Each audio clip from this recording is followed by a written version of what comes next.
Hello everybody. So why do we study poetry? Now the reason why we study poetry is because it involves understanding a certain people's cultural aspect, their culture, their behaviors, the way they live, and the historical background of a certain people. And we can do that by studying literary works of a poet.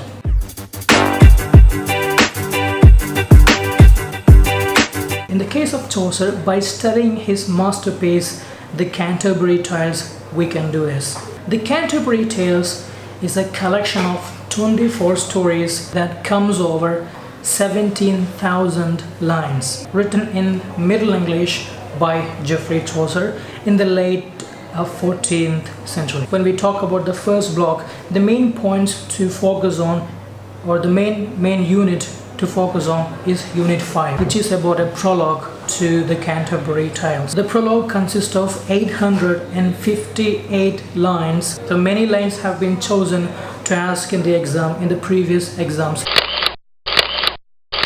Now this unit introduces the main characters in the story. It shows Chaucer's skills of characterization, how he describes the characters, and the overall skill of a poet when introducing the characters in the story. The next unit you should read is Unit 3, which is about the age of Chaucer. It gives information regarding the cultural, historical, and literary aspects, literary background of Chaucer. This unit finishes by talking about different art forms in the time of Chaucer. The next two units to focus from the first block of MEG poetry is Unit 6 and Unit 7, which are called the non-preset tale number 1 and tale number 2. Now these are two tales, so by studying these two tales, it is included in the poetry textbook to appreciate the poetic qualities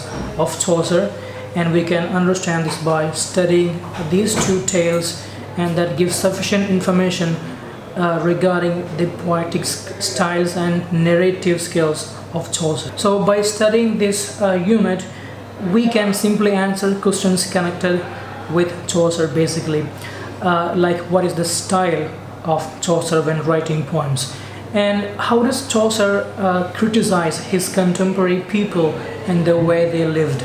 So these kinds of questions can be easily answered if you go through the unit and understand what it involves by going through the summaries of the poems and some of the analysis of these two stories, Unit 6 and Unit 7. So from the first book of MEG 1, these are the things that you need to be aware about especially about Chaucer, his age, and the summary of non-preset tale 1 and 2, and also most importantly the age of Chaucer and his poetic skills, the method he used to introduce the poems, and how he explained the cultural background of people in the time of Chaucer. Hope this helps. This is Shinos, and I'll see you in the next video. Thanks for watching.